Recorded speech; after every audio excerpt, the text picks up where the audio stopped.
So you're thinking about taking the courageous leap of going to work with the wonderful sacred plant medicine ayahuasca. Now, there's a few things that you should consider before embarking on the journey of working with ayahuasca. You might be wondering, is it a good idea? What am I getting myself into? And that's one of the most important things, is you need to know what you're getting yourself into before you do it. You need to do your research on the types of effects it has, why you're doing it, who you're sitting with, the people that are serving it. There's a lot to take into account. You need to understand the medicine, what it does, what the process looks like, and most importantly, you just need to be able to surrender. Because the hardest part about working with this powerful medicine is that, we're human beings and we all have egos. And the ego's general nature is to cling and to hang on and want to control things. And when you sit with any psychedelic, especially ayahuasca, it takes you out of control. And you need to be all right with giving up control to something beyond yourself, with the idea that it could heal you and you could discover something about yourself. And, you have to just allow it to happen. So, there's a lot of different ways to go about it. And my experience working with ayahuasca, I always tell everyone, yeah, it is a brilliant idea to work with ayahuasca. If you feel the calling, then you should go and do it. If you seek it out, you should let it come to you. But if you truly feel the calling in you and you want to seek it out, there's nothing wrong with that either. I knew at a very young age in my life that I was going to be working with ayahuasca, probably at like age 19. Because now I know what some of you might be thinking, this dude looks like he's fucking 19. Excuse my language for any PG viewers. But this dude looks like he's 19. What the hell is he talking about?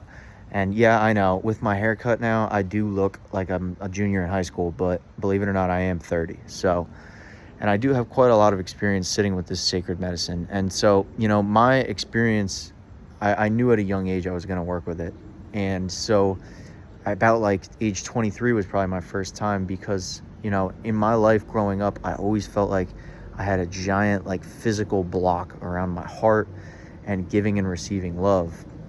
And I always felt just stuck in certain ways in my life. And I felt like I needed ayahuasca because I seen the videos and stuff about it. And I felt like I was like, this is what I need to heal myself. And, I was kind of misled, because ayahuasca doesn't just fix you. It doesn't just heal you. It shows you what you need to see. It gives you guidance. But at the end of the day, you need to walk the path. And so integration is probably 80% of the experience. What you do after you receive the message from the medicine. The medicine itself, it's about 20%.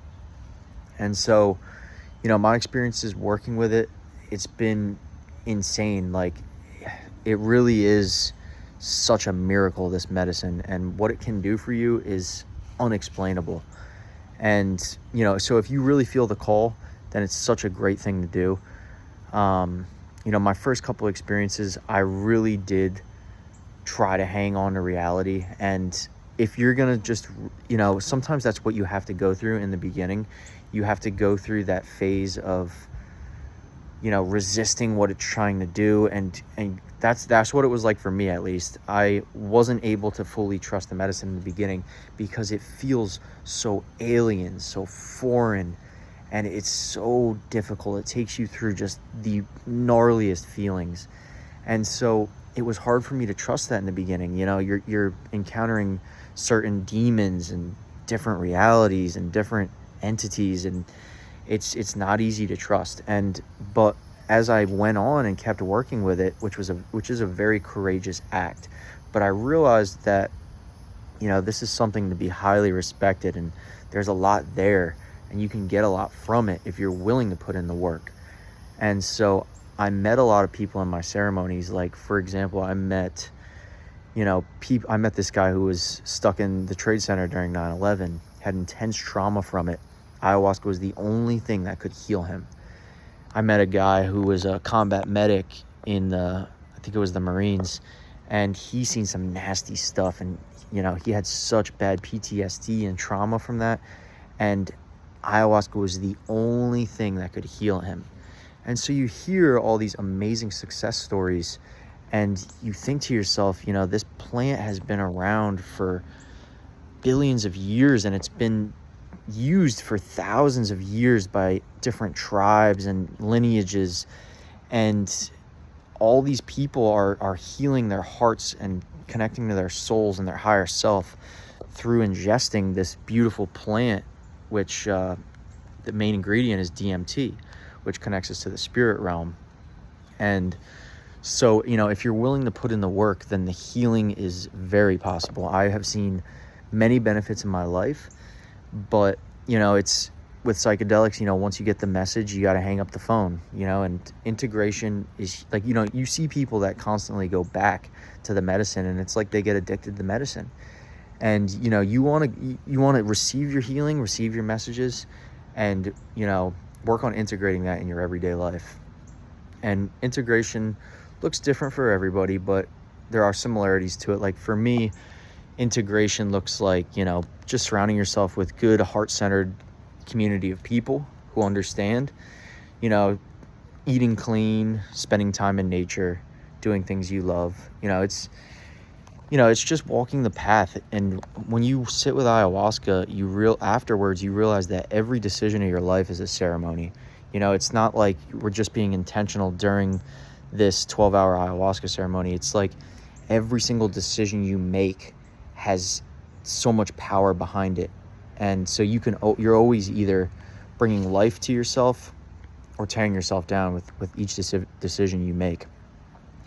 And so, I remember in my earlier journeys working with ayahuasca, I really resisted what it was trying to do, which was basically clear up all this stuckness that was around my heart. And so in the beginning, it was so hard to let go and allow what was happening. But I'll never forget one of the times where I truly, truly let go.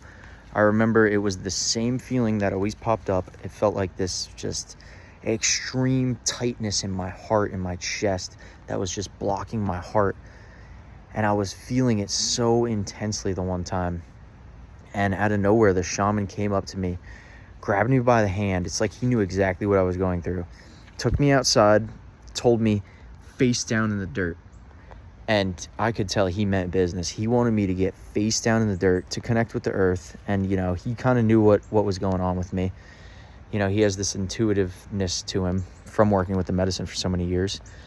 And so I was face down in the dirt. And I remember feeling into this feeling in my chest, and it was literally suffocating me alive. I would exhale, and it was like it was suffocating my entire being to the point where I couldn't even bring in air anymore.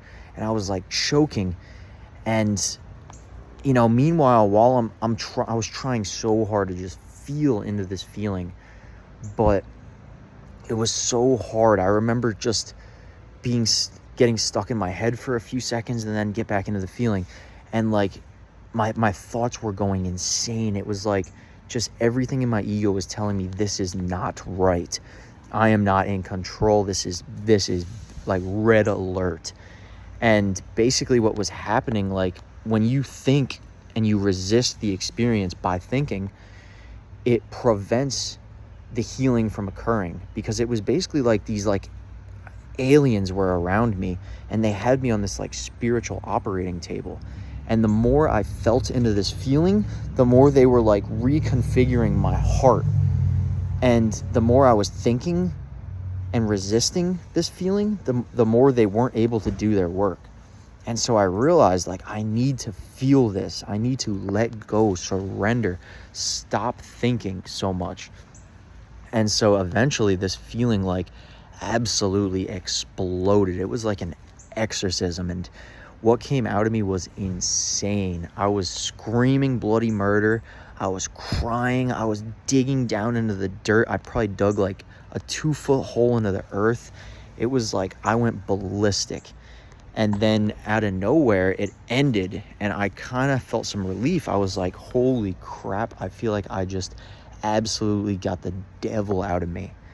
And then out of nowhere, I started to kind of like revolve into all these different like realities and different, it was very far out.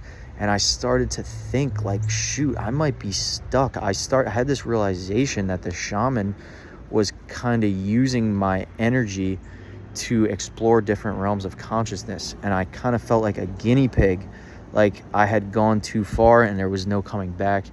And this went on for what felt like years, and I had to like accept, you know, not coming back to earth, not ever seeing my family again. And I went through all these phases of acceptance and denial, and not to turn anybody off, but just to tell you, you know, it gets far out, and it's very fascinating what happens.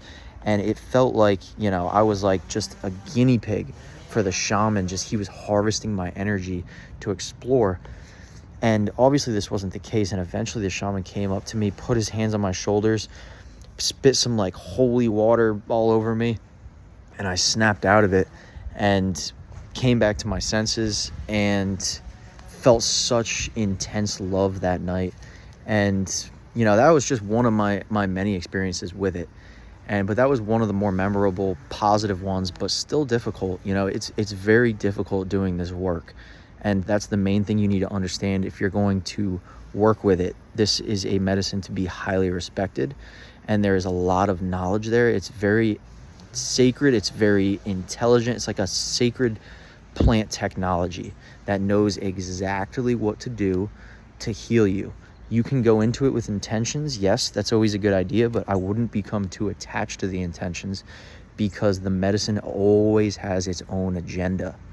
And all you need to do is just trust the process, let go, and feel, and allow it to be. And, you know, this medicine can heal your heart. It can heal your soul. It can clean that's what it felt like that one ceremony. It felt like all the black sludge was getting wrung off my soul, and I was being cleaned, totally cleaned. And it's a beautiful, beautiful thing. But you need to continue to do the work after the ceremonies in order to experience deep, long-term healing. And so if you want to work with ayahuasca, you just need to understand all of this. And, you know, you need to understand, you know, it can really help raise your consciousness.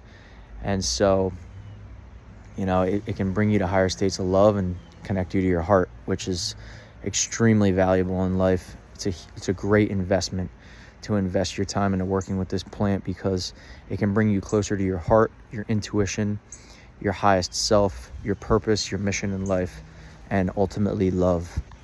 Thank you all for tuning in. See you in the next video. Peace.